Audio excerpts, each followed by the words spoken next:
The screams lasted only 17 seconds. 17 impossibly short seconds that would echo through human history long after stars themselves had faded into cold silence. Every recorder that survived, every emergency beacon that continued transmitting after the attack, captured the same horrifying sequence.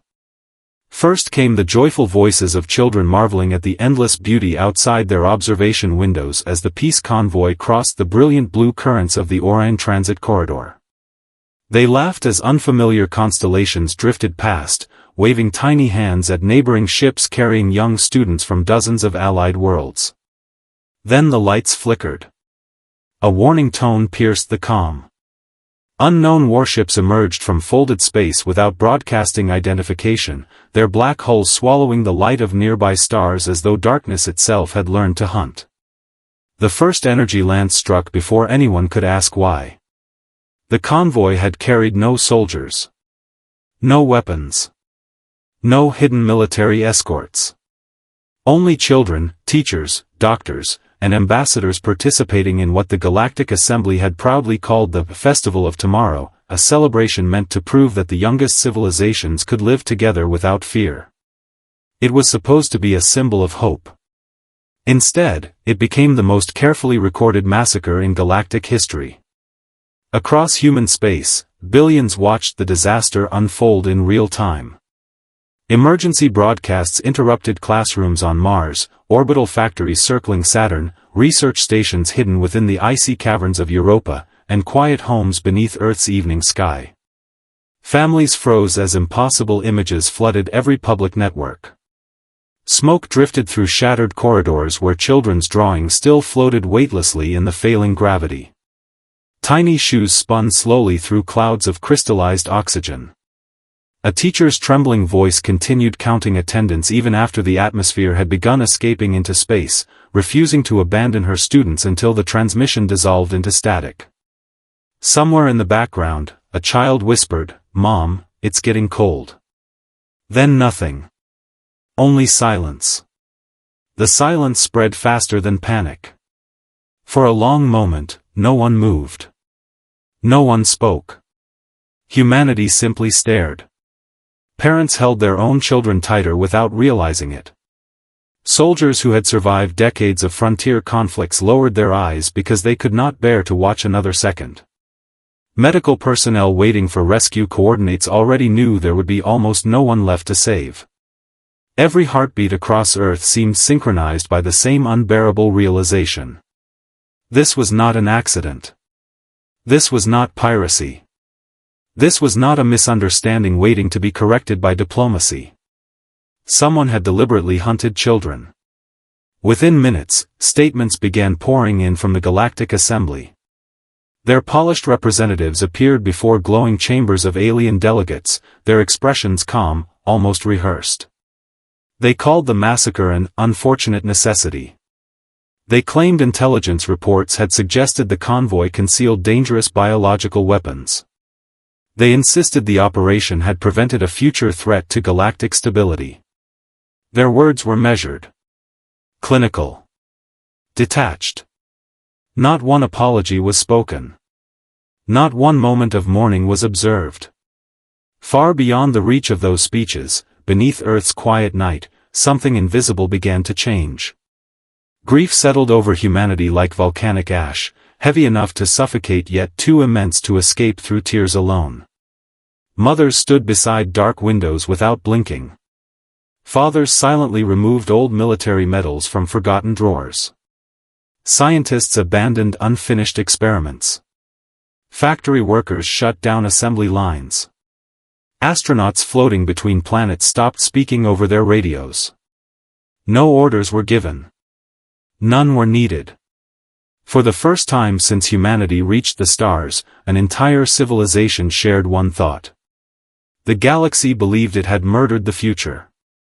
It had no idea it had awakened humanity instead. By the year 2849, humanity had become one of the youngest civilizations welcomed into the Stellar Accord, a sprawling alliance that stretched across 10,000 inhabited star systems connected by shimmering quantum gateways. From orbit, the galaxy looked less like an empire and more like a living web of light. Endless streams of civilian vessels flowed between stars, artificial suns illuminated worlds that had once been frozen wastelands, and colossal ring habitats rotated gracefully around distant planets like gleaming silver halos. Markets floated inside transparent domes where dozens of species traded art instead of weapons. Languages blended into harmonious symphonies through universal translators. For the first time in recorded history, humanity believed it had stepped into an age where progress mattered more than conquest. Earth had changed beyond recognition, yet it had never forgotten where it came from. Towering cities reached into the clouds without smothering the forests beneath them. Oceans sparkled with floating research colonies powered entirely by fusion tides. Orbiting elevators carried passengers silently into space while children pressed excited faces against panoramic windows, watching continents shrink beneath blankets of white cloud. Museums displayed rusted rockets beside quantum cruisers, reminding every generation that the journey from fragile beginnings to interstellar civilization had been built through persistence rather than perfection. Humanity had earned admiration not by dominating the stars, but by healing broken ecosystems, ending planetary famines, and offering technological breakthroughs freely to worlds still struggling to survive. Among those who represented this hopeful era was Captain Elena Voss. Standing on the observation deck of the exploration cruiser Resolute, she gazed through an immense crystal viewport stretching from floor to ceiling. Beyond it, ribbons of blue ionized gas twisted around a newborn star, casting shimmering reflections across the polished interior of the ship. The Resolute was unlike the intimidating warships fielded by older civilizations. Its smooth white hull carried scientific laboratories, diplomatic chambers, botanical gardens, and emergency medical facilities instead of missile batteries. Every curve of its design reflected humanity's promise that exploration would always come before conquest. Elena rested one hand against the cool glass. She had spent nearly 25 years traveling between alien civilizations, negotiating ceasefires, coordinating disaster relief, and escorting humanitarian missions into regions abandoned by everyone else. Every successful mission strengthened her belief that the future belonged to cooperation. She remembered delivering atmospheric generators to a drought-stricken desert moon where children from 3 different species had planted their first trees together. She remembered watching alien physicians use human nanomedicine to save lives once thought impossible to preserve. Those memories reminded her why humanity had chosen compassion when so many older powers relied upon fear. Around her, the ship breathed with quiet purpose. Engineers monitored quantum navigation streams through glowing holographic interfaces. Botanists tended forests growing beneath artificial sunlight inside the ship's ecological dome.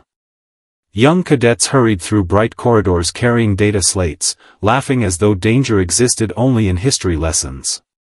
Even the gentle vibration beneath Elena's boots carried reassurance, the steady pulse of engines built not for war but for discovery. Their latest assignment seemed almost symbolic. The Resolute had been chosen to escort the largest interspecies youth exchange ever organized by the Stellar Accord. Hundreds of children from dozens of civilizations would gather to learn one another's cultures, languages, and histories. They would build friendships before politics could teach them prejudice. Elena considered it the most important mission of her career. Peace was not forged inside government chambers alone, it began when children stopped seeing strangers and started seeing friends. As the convoy prepared for departure, countless civilian vessels assembled around the Resolute, their navigation lights glowing like a constellation brought to life. Across secure communication channels, teachers reviewed lesson plans, musicians rehearsed performances, and excited young voices filled the airwaves with questions about alien worlds they were about to visit. The atmosphere felt almost magical, a celebration of everything the galaxy claimed to value. Yet somewhere beyond the brilliant lanes of civilized space, hidden behind silence and shadow, unseen eyes were already watching. And while humanity celebrated the future it had worked so hard to build, fate was quietly steering every one of those hopeful souls toward a moment that would forever divide history into 2 chapters. Before the massacre. And everything that came after, the lie spread faster than the light of the burning ships. Before the wreckage of the peace convoy had even cooled in the vacuum of space, every major galactic assembly broadcast network carried the same carefully scripted announcement. Human vessels, they claimed, had been transporting experimental bioweapons disguised as school equipment. The convoy, according to official reports, posed an existential threat to galactic security. The attack had been regrettable, but necessary. Across thousands of worlds, polished anchors repeated the accusation with emotionless precision while fabricated sensor recordings and manipulated intelligence files flooded public data streams. To civilizations that had trusted the assembly for centuries, the story sounded convincing enough. Fear did the rest. Borders closed within hours. Quantum gates that had welcomed humanity only days before suddenly went dark. Automated defense satellites locked onto civilian transports. Human diplomats found themselves detained inside embassies they had helped build. Cargo ships carrying food, medicine, and relief supplies were denied docking permission and forced to drift between star systems with dwindling power reserves. Longtime allies stopped answering distress calls, terrified that even speaking to humans might brand them as enemies of the Accord. Then the attacks began. Not grand fleet battles. Not declarations of honorable war. Executions. A mining colony orbiting the red dwarf Kepler 991 disappeared beneath orbital plasma bombardment before evacuation alarms finished sounding. An agricultural moon whose greatest export had been grain for famine-stricken planets became a field of molten glass after kinetic strikes rained from high orbit. Communication relays blinked out one by one until entire sectors vanished into terrifying silence. Everywhere Captain Elena Voss looked, another point of light disappeared from the navigation map. Aboard the Resolute, the bridge no longer resembled a diplomatic vessel. Emergency transmissions flooded every console, overlapping into an endless chorus of desperation. Medical station overrun. We have children trapped beneath Deck 4. They're firing on evacuation shuttles. Please, anyone, respond. Each message ended the same way. Static. Elena stood frozen before the holographic display as crimson warning icons multiplied faster than the computer could organize them. Every blinking signal represented lives she could not reach in time. Every request for help demanded a choice. Save one colony, and another would die alone. Divert toward a hospital station, and an evacuation fleet would be left defenseless. Her fists tightened until her gloves creaked beneath the pressure. I can't be everywhere, she whispered. No one answered. No one needed to. The silence on the bridge was heavier than any explosion. Hours later, the Resolute emerged from quantum transit above Outpost Elysium, a civilian research station that had once been filled with scientists, families, and schoolchildren studying the biology of a crystalline nebula. Now it drifted slowly through space, rotating without purpose. Entire sections had been ripped open. Atmosphere escaped in glittering streams of frozen oxygen that sparkled like dying stars. Solar panels hung twisted from shattered support beams.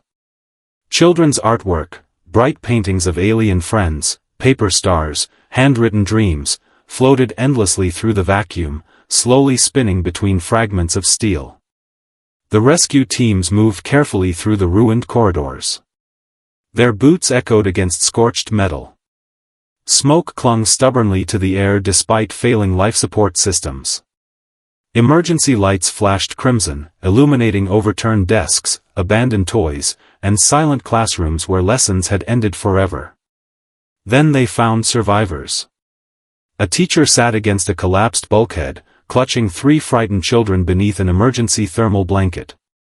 Her spacesuit was torn across one shoulder, blood frozen into delicate crimson crystals along the fabric.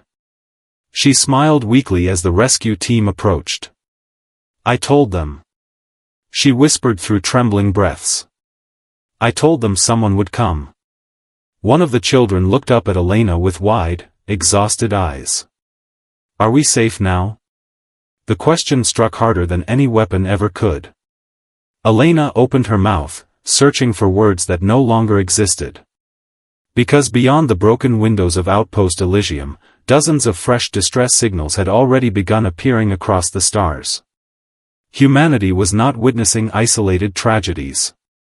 It was watching the systematic extermination of its people.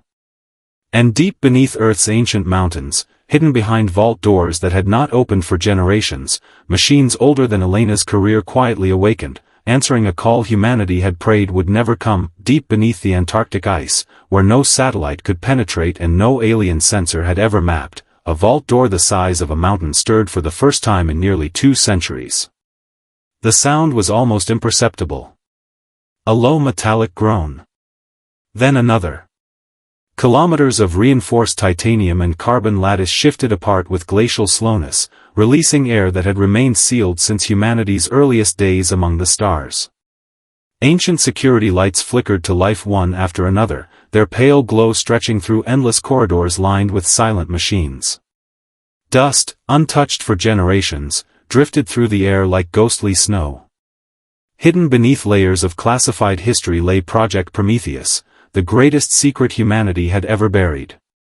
Captain Elena Voss stood motionless as the encrypted transmission appeared on the bridge of the Resolute. It carried no government seal, no military insignia, no official identification. Only a single line of text. Prometheus authorization accepted. She stared at it in disbelief. "I thought it was only a myth," one of her officers whispered. "So did I," Elena answered. Within seconds, a secure quantum channel opened, revealing an elderly man seated inside a dimly lit command chamber. His uniform bore no rank, no medals, no nation. Only a small silver emblem depicting a flame enclosed within a circle. "My name is Director Adrian Hale," he said calmly. "If you're seeing this, then humanity has suffered what our ancestors feared most." His voice carried no anger. Only exhaustion. As though he had waited his entire life hoping never to deliver these words. Behind him, holographic star maps slowly illuminated the chamber, revealing countless hidden locations scattered across unexplored regions of the galaxy. 187 years ago, Hale continued, before humanity petitioned for membership in the Stellar Accord, our astronomers intercepted an impossible transmission. The bridge fell silent. The hologram shifted. An ancient recording emerged from the darkness, fragmented, distorted, yet unmistakably artificial. Strange alien symbols flowed across the display before the universal translator reconstructed the message. "If you hear this, you are still alive, for now." The recording crackled violently. "We were the ninth ascendancy. Static. We believed peace would protect us. More interference. We were wrong." Images replaced the words. Entire planets burned beneath orbital bombardment. Cities vanished beneath pillars of white fire. Children fled through collapsing streets while black warships descended from the sky like predators. Then another civilization. And another. And another. Every recording ended the same way. Silence. Director Hale allowed the horrifying montage to fade. "We discovered 73 extinct civilizations," he said quietly. "Different biology. Different cultures. Different histories. Yet every one of them disappeared shortly after achieving technological equality with the dominant galactic powers." A chill spread across the Resolute's bridge. "It wasn't coincidence," Elena whispered. "No." Hale's eyes hardened. "It was policy." The room seemed colder. For thousands of years, the oldest empires maintained stability through selective extinction. Whenever a younger civilization grew strong enough to challenge the balance of power, fabricated accusations justified preemptive annihilation. Entire species were erased before they could become equals. Every recent event suddenly fit together with terrifying precision. The false intelligence reports. The coordinated propaganda. The synchronized attacks. Even the massacre of the children. It had never been about bioweapons. It had never been about security. Humanity had simply reached the point where it could no longer be safely ignored.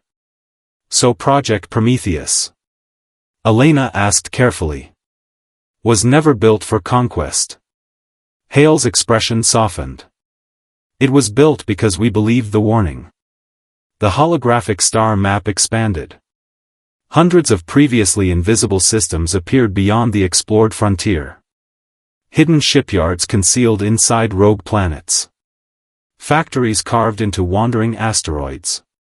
Fusion foundries orbiting dead stars.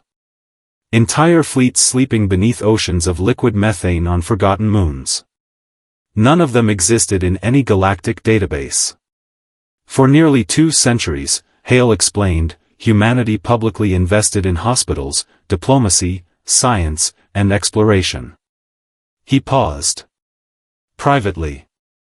The image shifted once more. Millions of dormant vessels rested in perfect formation beneath planetary crusts, their dark hulls absorbing every trace of surrounding light. Autonomous factories surrounded them, endlessly constructing replacement parts in complete silence. Vast artificial intelligences monitored every system, their directives locked behind immutable laws written by human philosophers instead of generals. We prepared, Hale said. Not because we desired war. But because history proved that kindness alone could not guarantee peace. Throughout the hidden network, reactors awakened. Ancient engines hummed. Docking clamps released. Lights ignited one by one across fleets no alien civilization had ever imagined existed. For generations, humanity had worn compassion like an open hand extended in friendship. Now, beneath the ice of Antarctica and across forgotten corners of the galaxy, that same hand slowly closed into a fist. And somewhere far beyond human space, those who had ordered the massacre still believed they had broken the youngest civilization among the stars. They had no idea they had just activated the oldest contingency in human history. The galaxy did not notice the first fleet. It noticed the stars disappearing. Across the outer frontier, astronomers watched familiar constellations blink out one by one, not because the stars had died, but because something unimaginably vast had moved between them and every observing telescope. Long-range sensors struggled to identify the phenomenon. Readings fluctuated wildly before collapsing into static. Artificial intelligences classified the anomaly as impossible. Then, without warning, millions of dark signatures appeared simultaneously across military networks from one end of the galaxy to the other. Project Prometheus had awakened. Hidden beneath rogue planets, buried inside hollow asteroids, concealed beneath the frozen oceans of forgotten moons, ancient docking clamps released with thunderous force. Kilometer-long warships rose from the darkness like leviathans surfacing from an endless sea. Their hulls absorbed nearly all incoming light, making them appear as moving holes in reality itself. Blue fusion engines ignited one after another until entire star systems glowed with silent power. Massive carrier vessels unfolded rotating gravity rings, launching swarms of autonomous escorts that accelerated into formation with flawless precision. They had waited in silence for nearly 2 centuries. Now they answered humanity's call.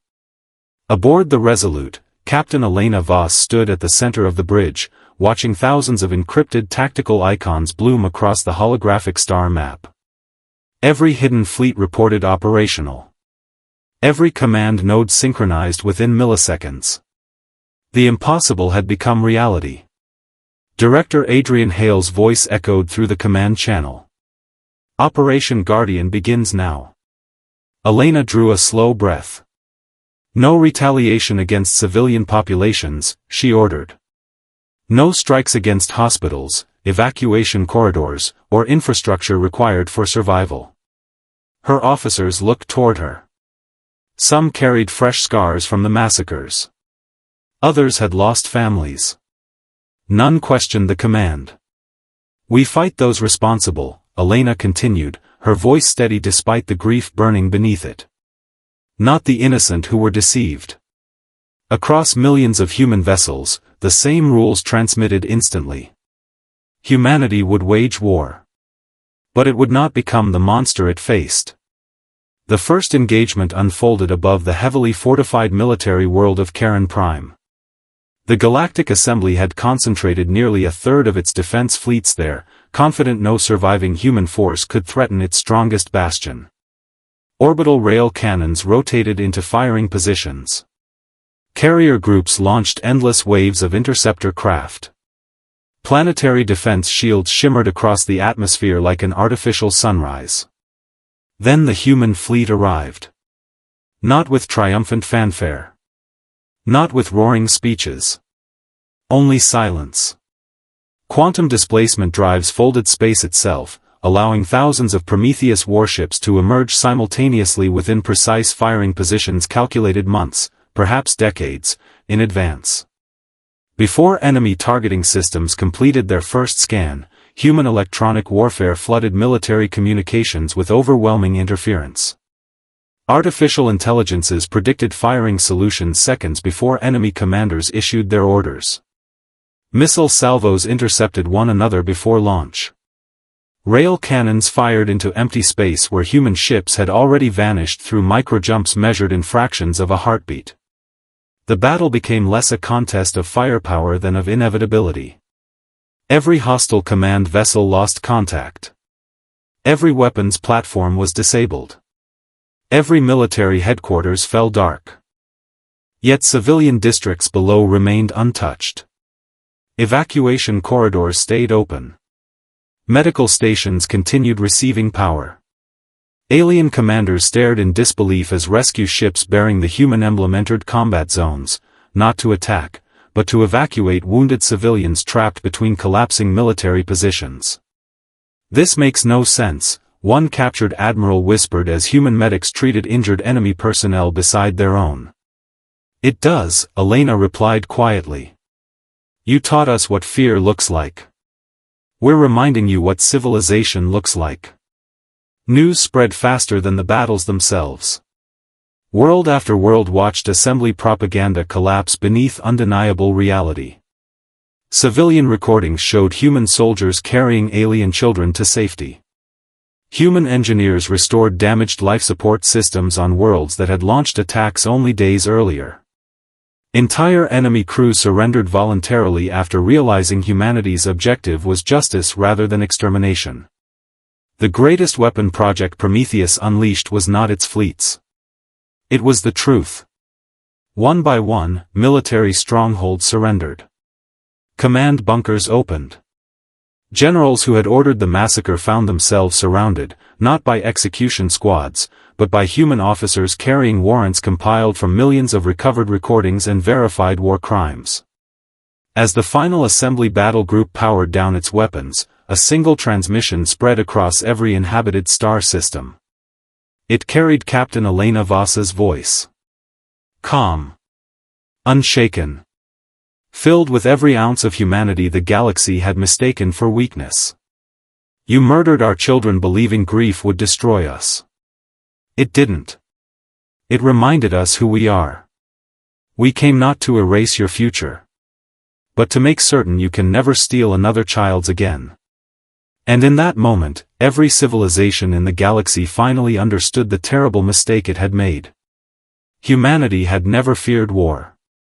It had simply valued peace enough to delay it until there was no other choice. The war ended not with the roar of annihilation, but with the quiet sound of truth finally being heard. Months after the last assembly fleet surrendered, the Grand Hall of Stars stood in silence. Once the proud heart of galactic politics, its towering crystal spires now bore the scars of deception rather than battle. Fractured holographic banners flickered weakly above empty delegate platforms. Statues honoring ancient empires had been removed, replaced by walls covered with millions of names, the civilians, teachers, doctors, and children whose lives had been erased by fear disguised as justice. Representatives from hundreds of surviving civilizations gathered beneath the vast transparent dome, not to negotiate another treaty, but to witness the official end of an age built on lies. Captain Elena Voss walked slowly through the chamber. Every footstep echoed across polished stone. Around her, alien delegates lowered their eyes. Some had voted in favor of the sanctions that isolated humanity. Others had believed the fabricated intelligence without question. Many had done nothing at all, convincing themselves that silence was safer than courage. Now, as recovered evidence played across enormous holographic displays, no one could deny the truth. Every manipulated transmission. Every forged report. Every order authorizing the massacre of innocent children unfolded before the galaxy in painful detail. The conspiracy that had hidden behind centuries of political tradition collapsed under the weight of undeniable reality. No celebration followed. There was nothing to celebrate. Justice could punish the guilty. It could never return the innocent. Days later, beneath Earth's clear summer sky, the first interstellar Garden of Remembrance opened to the public. Built where an old military academy had once stood, the memorial stretched across rolling hills overlooking a tranquil lake that reflected both the clouds above and the stars waiting beyond daylight. Thousands of white trees, genetically engineered to bloom in every season, swayed gently in the breeze. Their leaves shimmered with tiny threads of bioluminescent silver, glowing softly after sunset like constellations brought down to earth. Children's laughter drifted through the gardens. Not only human children. Young voices from dozens of species filled the air together. Small hands reached for one another without hesitation. A little girl from Earth chased a blue-feathered child from a distant ocean world between rows of flowering trees. Nearby, teachers from civilizations that had once faced each other across battle lines now sat together reading stories translated into 100 languages. Parents watched quietly from shaded benches, smiling through tears they no longer tried to hide. Captain Elena Voss stood beside the central memorial. It was beautifully simple. No towering monument. No victorious statue. Only a circle of polished black stone surrounding an eternal flame, its gentle light reflected in thousands of engraved names that seemed to continue forever. She traced one small name with trembling fingertips. For a long moment, she said nothing. The memories returned effortlessly. The frightened voices over broken communications. The shattered classrooms drifting through silent space. The impossible question asked by a child aboard Outpost Elysium. Are we safe now? She closed her eyes. Behind her, the sound of children laughing continued. This time, no explosions interrupted them. A familiar voice approached quietly. Director Adrian Hale, now older than ever, stopped beside her. We won, he said softly. Elena looked toward the playing children before answering. No. A gentle smile touched her face. We protected what was left. The old man nodded. Some victories were measured not by conquered worlds, but by futures preserved. As evening settled across the memorial, countless stars emerged overhead. Among them drifted the restored peace convoy, rebuilt exactly as it had been before the massacre. Its white hulls carried no weapons. Only classrooms, gardens, observatories, and families once again traveling together between worlds. Wherever the convoy arrived, local children, regardless of species, were invited aboard free of fear, free of suspicion, free to inherit a galaxy finally learning from its darkest mistake. Across the stars, a new saying slowly replaced the old stories that had once described humanity as naive. When humans choose peace, the elders would tell the next generation, treasure it. Because they know better than anyone what war truly costs. And when they choose to stand, they do so not because they love battle, but because they refuse to let another child face the darkness alone. From that day forward, whenever the galaxy spoke the word human, it was no longer with arrogance, nor with fear. It was spoken with respect. And with hope.